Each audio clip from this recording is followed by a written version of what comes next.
Willie D Live. So I get down there this time. I didn't get a chance to go in January because I was in Lubbock slamming down some racist stuff down there, you know, at the little school in Lubbock and Slayton, Texas. In fact, the young lady that tried to kill herself because they was calling her a nigger and they was calling her a porch monkey. Well, the young lady ended up graduating. So she got through that process. We helped the family and stuff, so she's doing good. Okay, so moving forward. Court meeting last week. So we were in the meeting, and all of a sudden, I used to be the only African-American on that committee. I was able to get probably about maybe 4 or 5 on the committee now. Now, all of a sudden, they try to come up with a notion as to, you know what, we have these PPP meetings and we have these CART meetings.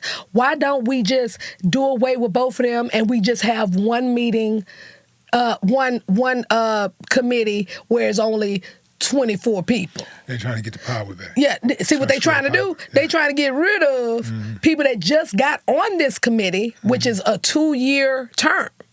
And so I'm listening while I'm in the meeting. And then I turn around and say, wait. I say, excuse me.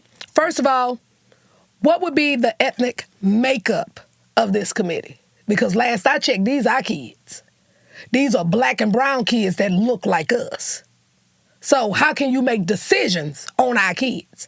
Then they was like, well, we instead of us having 2 meetings, we just need to be able to put it together. I said, okay, so then I'm going to be empathetic real quick.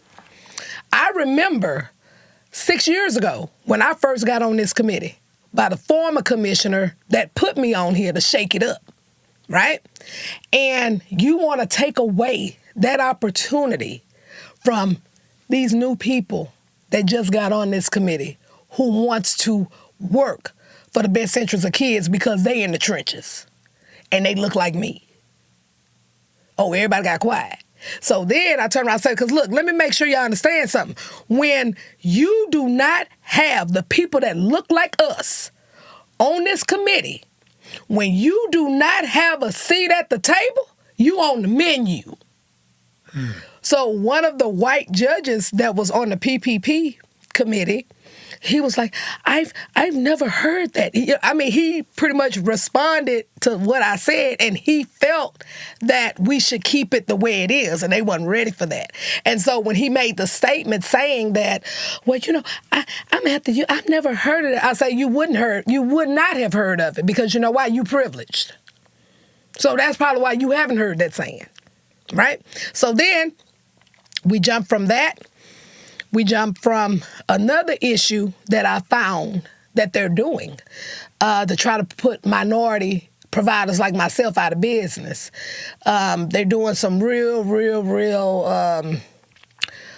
egregious activities when it comes to dealing with kinship. And so kinship is more or less children that CPS then placed in a home that's either a relative or they have some type of relationship with their kid because they feel, which I believe, that kids thrive better when they're with family members or with someone that they're familiar with, right? Don't have an issue with that. But my issue was that I found out was that I got with a kinship family and black lady. Majority of them are black Hispanic anyway. So she started running everything to me.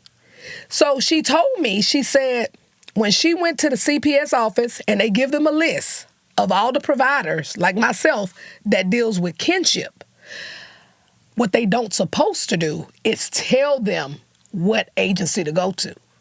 They told her what agency to go to. And let me take a wild guess. A non-black agency. Or a bootlicking one. Yeah, okay. Okay, because you got them. That do what they say do. Yeah. And so, now keep in mind, I'm on that list, okay? And so, when I end up meeting this young lady, she was actually a fan of mine with seeing me with the cowboy hat talking trash on TV. And she felt that I need to be at an agency where they're going to protect me so I can go through this process, right? So, when she let me see that list, she showed me the list where they put the markings of what agency to go to. Then I turn around, you know how I am, Willie. I'm the kind of person, I deal with straight facts and I deal with evidence. So I said, do you mind if I record you? because I'm going to use this. She said, sure. Video recorded her. So at the CARP meeting, I played it. I played the recording at the CARP meeting like I did at HCC. So she gave out a name of an agency, which is a bootlicking one. She gave one name, but I also had the actual list to show who they were picking. So the new commissioner was sitting right next to me in that meeting. And I played the recording. And when she started running it, and I said, now look here. I said, what we not going to do is not have a level playing field here. I said, because I am known on a daily basis to sniff out corruption and expose it. That's what I do. That's my daily job, pretty much.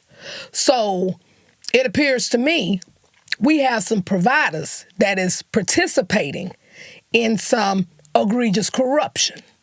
And I told them in that meeting, if I find out that you are engaging or perpetuating this type of egregious corruption, I'm a flush you out. Everybody looking like. And one of the bigger agencies that was sitting next to me, she was feeling very uncomfortable. Yeah, I'm talking about all y'all big agencies that's trying to put black agencies out of business, because that's why I make it my business every month. I go on 102, 97.9, and 92.1 to let our people know that there are black agencies that you can go to. We got to protect our own, because you think it's better going over here to Becky and Ken agency? You think the water's colder over there? No, because they just had a white agency that just got closed down because, one, they weren't paying their foster parents on time. But see, that's the slave mentality that our people still have to this day. You feel that it's better to be over here with Becky and Ken instead of coming over here with your own damn people who can protect you, who can identify with you, who can help you. But then you want to go to the bootlicking ones, because guess what? When you come under investigation, let me tell you the game plan, because them snitches told me in CPS. And that's why I did further research and investigation and found out that this is happening across the state. What they do, they're going to get your license, and then they'll turn around and be like, we don't feel that Jamal is a best fit for this home. And then they'll turn around and take the license of that black or Hispanic kinship family. And then they'll turn around and put that kid in regular foster care where they could make continuous money instead of the overall goal, which is reunification or adoption. That's cold-blooded. Or conservatorship. See, I didn't found the tea. I'm telling you. They told me. So when me and Brother Cornell had a conversation about it, he said, Dr. Matthews, you got an agency, right? You need to get in front of this. And you need to get as many black and brown families in your agency so you can protect them. Isn't reunification the primary goal for the foster care system? That's the primary goal, but it doesn't happen that way because we have so many of our people are far gone, bro. They are. I'm not going to lie to you. Some of them are far gone and don't even finish the classes. And then if they do have the ones that finish the classes, they don't have the funds to hire legal counsel to help them through that process. So it's kind of like, well, shoot, we can do them any way we want. Any which way but Sunday. And it's nothing more but like a slave system, bro. That's what it is. They're using our children as a slave system. That's why we need more black providers to advocate, to stand in the gap and be like, nah, this is what you not about to do. Because I'm going to give you a prime example. I had a situation with a foster grandmother, right? Now, they retaliated against her because she went to the news because CPS didn't do their job as far as in the investigation piece, and her granddaughter ended up dying in the process. But she had the siblings. Right? CPS was trying to do everything under the sun to try to remove her own grandkids from her. And why? Yeah, they was just messing with the lady because as a form of retaliation. So the kid's attorney reached out to me. They was like, Dr. Matthews, we need you to help this family because we see it's some funny business that's going on and yada, yada, yada. We need to get her license so the judge can see that, she's trying to get licensed so she can adopt her grandkids. How did the kid die? Supposedly, the daughter and the daughter's boyfriend beat the child to death. And they were African-American. So when she was calling CPS trying to tell them, I even had this parent, I brought this grandmother to the state capitol, and we had a press conference in the speaker's room. So by me being the vice chair of the Black Caucus, I got that privilege. They got to open it up for me. So we had a big old press conference about it, and I even had former foster youth and everything that was there. They gave this lady holy hell until they even tried to lie to me, bro. They lied to me and said that the grandmother and her husband was under criminal investigation from HPD. They didn't know I knew Troy Finner, huh? So, I can call Troy and find that out. Found out it was a whole lie. A whole damn lie.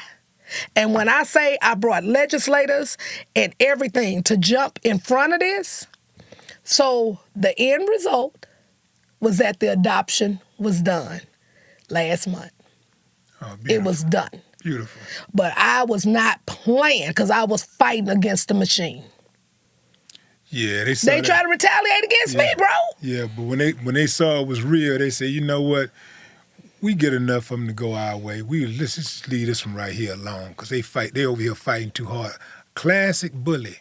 Bullies do not like to be bullied. If you want to stop a bully, just bully him. Well, I'm going to give you a prime example. Even at that meeting, at the CART meeting, Texas Department of Human Health Services, they are mortified of me because them jokers know they went in and forged my compliance history to try to put my agency on probation as a form of retaliation because I was pushing back. They didn't even know that I had my compliance history from the time I started. So when I turn around and ask them, hey, let me go on and send me that compliance history. Let me take a look at it. Not knowing that I had mine. And I was able to decipher and caught they tails, then added citations that was not even supposed to be there. And if you go and look on YouTube or any social media platform, you'll see me calling them out and slamming a whole Thor hammer in the meeting.